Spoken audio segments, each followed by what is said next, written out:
Good evening everyone. Welcome to a new video. Today we will start the vital sign next point, that is respiration. Assessing respiration. So first here comes inspiration. The act of inhaling breath into the lungs. यहाँ पे क्या कहने का means है कि कितना oxygen हम अपने लंग्स में ले रहे हैं, उसको जो है इनहेलिंग कहते हैं, दैट इज इंस्पायरेशन कहते हैं. इनहेलिंग कहें या इंस्पायरेशन कहें. नाउ एक्सपायरेशन क्या होता है कि act of exhaling breath from the lungs. कितना CO2 आप लंग्स से बाहर निकाल लें उसे जो है एक्सपायरेशन कहते हैं. ना ब्रेडीपीनिया, डिक्रीज और abnormally slow rate of breathing depending upon the age and activity level.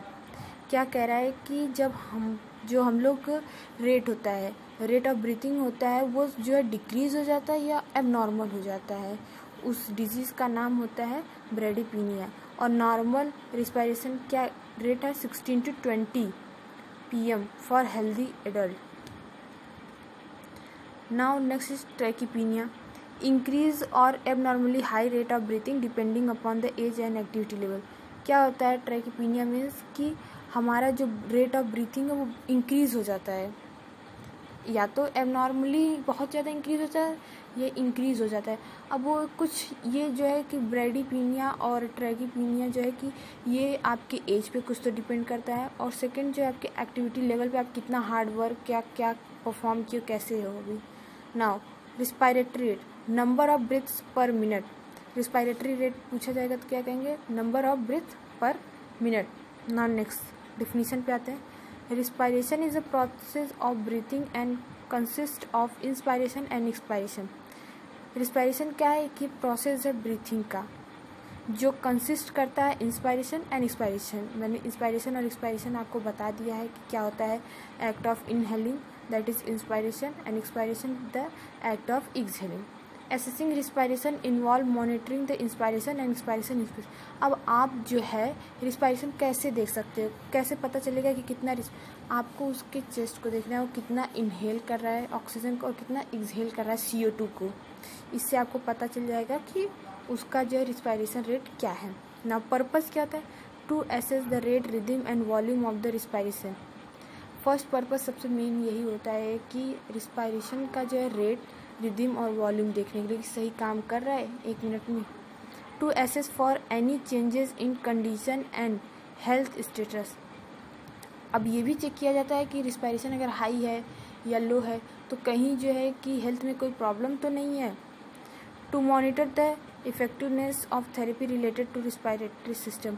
अब कोई थेरेपी आपको चल रही रिस्पायरेटरी रिलेटेड से, इन्हेलेशन जो है कि आप अस्थमा के पेशेंट हैं तो वहाँ पे उस जो थेरेपी चलती है उसके लिए भी जो है हमेशा रिस्पायरेटरी रेट चेक किया जाता है, रिस्पायरेशन लिया जाता है. अब आर्टिकल क्या आता है, सबसे main thing wrist watch with the second hand. आपके पास रिस्ट वॉच होनी चाहिए जिसमें कि सेकेंड हैंड यूज़ होना चाहिए. ग्राफिक रिकॉर्ड, आपका जो है ग्राफ आपके पास होना चाहिए. नेक्स्ट पेन होनी चाहिए जो कि कलरफुल आपके अकॉर्डिंग होनी चाहिए, ऐसा कोई नहीं है. सो नेक्स्ट आता है प्रोसीजर, कैसे लेंगे हम लोग. तो उसमें पहला पॉइंट है बिफोर प्रोसीजर. तो हम लोग प्रोसीजर की बात कर रहे थे ना, बिफोर प्रोसीजर. तो आता है first point, ensure that patient is relax and assess other vital signs such as pulse और temperature prior to counting respiration. कहने का मतलब पहले तो आप पेशेंट को बोलिए कि रिलैक्स हो, कोई ऐसी एक्टिविटी तो नहीं कर दिया जिससे रिस्पायरेटरी रेट अफेक्ट हो सकता है. रिस्पायरेटरी रेट लेने से पहले आप उसके अदर वाइटल साइंस ले लीजिए, जैसे BP हो गया, पल्स हो गया, टेम्परेचर हो गया, जो कि ये आपको हेल्प करेगा एक अच्छा रिस्पायरेटरी रेट देने में.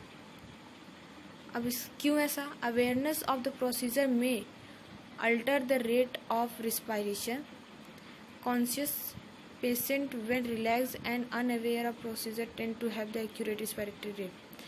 अब आप पेशेंट को ये नहीं बता दीजिए कि आपका ऐसे ऐसे होने वाला है, नहीं तो पेशेंट जो बहुत ज़्यादा मीन्स टेंसलाइड हो जाता है या नर्वसनेस फील करने लगता है. और जो कॉन्शियस पेशेंट होते हैं उनको एक रिलैक्स मैनर में बैठाइए और उन्हें प्रोसीजर नहीं एक्सप्लेन करिए. अनअवेयर मतलब उन्हें बताइए नहीं, और उनका जो है एक्यूरेट रिस्पायरेटरी रेट फिर आप इजीली ले सकते हैं. ना next, assess for factor that may alter respiration. आप उन फैक्टर्स को अपने जहन में ज़रूर रखिए जो रिस्पायरेशन को अल्टर कर सकते हैं। Rationally allow nurse to accurate assess for presence and significance of respiratory alteration. इससे ये होगा कि आपको एक एक्यूरेट मेजरमेंट मिलेगा और उसके बाद उसमें रॉन्ग होने की चांसेस ज़्यादा नहीं रहेंगे, कम रहेंगे, एक्यूरेसी की चांसेस बहुत ही ज़्यादा रहेंगे। Wait for 5 to 10 minute before assessing respiration if patient had been active. आप जो रिस्पायरेशन लेने से पहले 3 से 5 मिनट तक या 5 से 10 मिनट तक वेट करें। अगर पेशेंट जो है कोई वर्क करके आया या कहीं से आया है या अगर यह मीन्स पेशेंट एक्टिव मैनर में था तो उसे वेट करिए 5 to 10 मिनट्स। एक्टिविटी में increase the rate and depth of respiration. क्यों आप वेट करेंगे? एक्टिविटी हो सके आपकी रिस्पायरेशन रेट को इंक्रीज कर दे, उसके जो डेप्थ है उसको इंक्रीज कर दे, ये सब। Now next is during procedure 4 position patient in sitting or supine with head elevated at 45 to 60 degree. अब आप जब रिस्पायरेशन ले रहे हैं तो पेशेंट को पोजीशन प्रोवाइड करिए, या तो सुपाइन पोजीशन प्रोवाइड करिए या तो सिटिंग पोजीशन दीजिए। 40 to 60 डिग्री 40 या 45 to 60 डिग्री जो है हेड उसका एलिवेट होना चाहिए। क्यों ऐसा? Ensure proper assessment. इससे क्या होगा? एक प्रॉपर असेसमेंट होगा एक अच्छे तरीके से।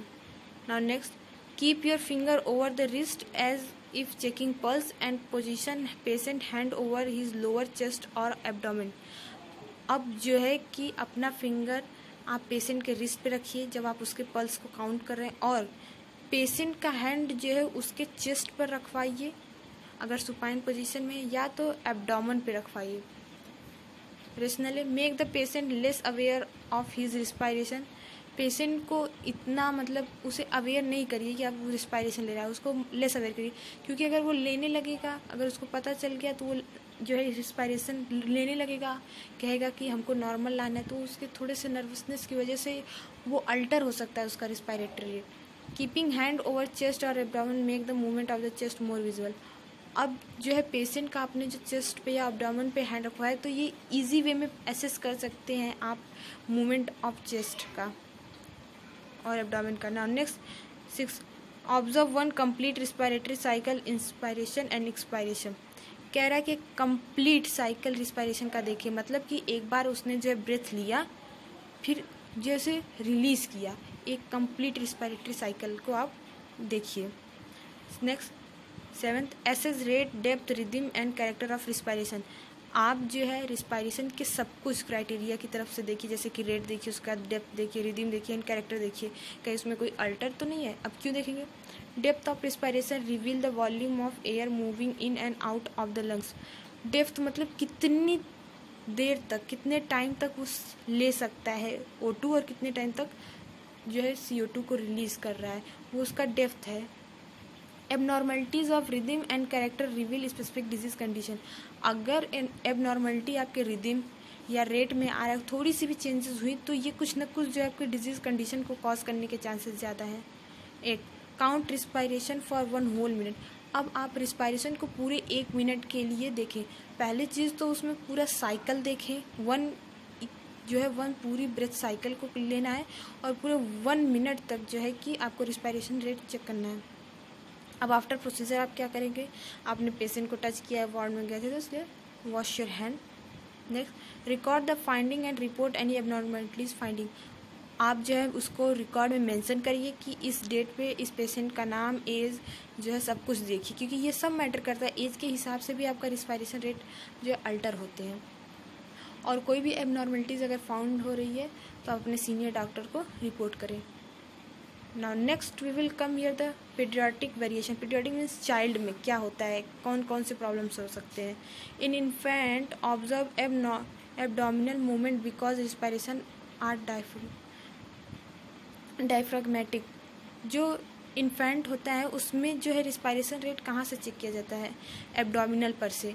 जनरली जो एडल्ट में होता है वो रिस्पायरेशन रेट जो है कि चेस्ट से किया जाता है, क्योंकि ईजिली जो है कि विजिबल होता है चेस्ट को एक्सपायरेशन और रिस्पायरेशन करते वक्त। तो लेकिन बट जो है इन्फेंट में डायफ्राग्राम से जो है ईजिली विजिबल होता है, इसलिए एब्डोमेन पे देखा जाता है। Due to irregular movement in infant count respiration for 1 full minute for accuracy.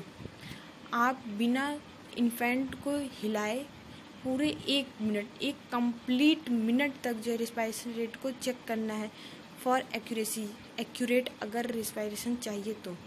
Now normal respiratory rate age wise क्या क्या है, एज देखें। न्यू बॉर्न में जो है 36 to 40 जो है नॉर्मल होता है। 1 to 12 मंथ में जो है कि 28 to 32 होता है breath per minute. 2 to 4 years में जो है 22 to 26 होता है breath per minute. 5 to 10 years में 18 to 24 ब्रेथ पर मिनट्स होता है और 11 to 18 ईयर्स में 16 to 22 ब्रेथ पर मिनट्स होता है। ज़्यादा कुछ नहीं है इसमें, आपको रेट, रिदम, वॉल्यूम उसका देखना है, पोजीशन जो इसको अच्छे से प्रोवाइड करना है, उसके चेस्ट और एब्डोमेन को ज़्यादा देखना है और पेशेंट को इसमें अवेयर नहीं करवाइए, नहीं तो वो जो है कि बहुत नर्वसनेस फील करने की वजह से उसका जो रेस्पिरेशन रेट इंक्रीज़ हो सकता है या तो बहुत ही ज़्यादा डिक्रीज़ हो सकता है और एग्जामिनेशन में ब्रेडीपीनिया और ट्रैकीपीनिया पूछ लेता है। So thank you for attending the class. If you like my video, then share, comment and subscribe my channel. Now in next video we will talk about the next vital sign. Thank you.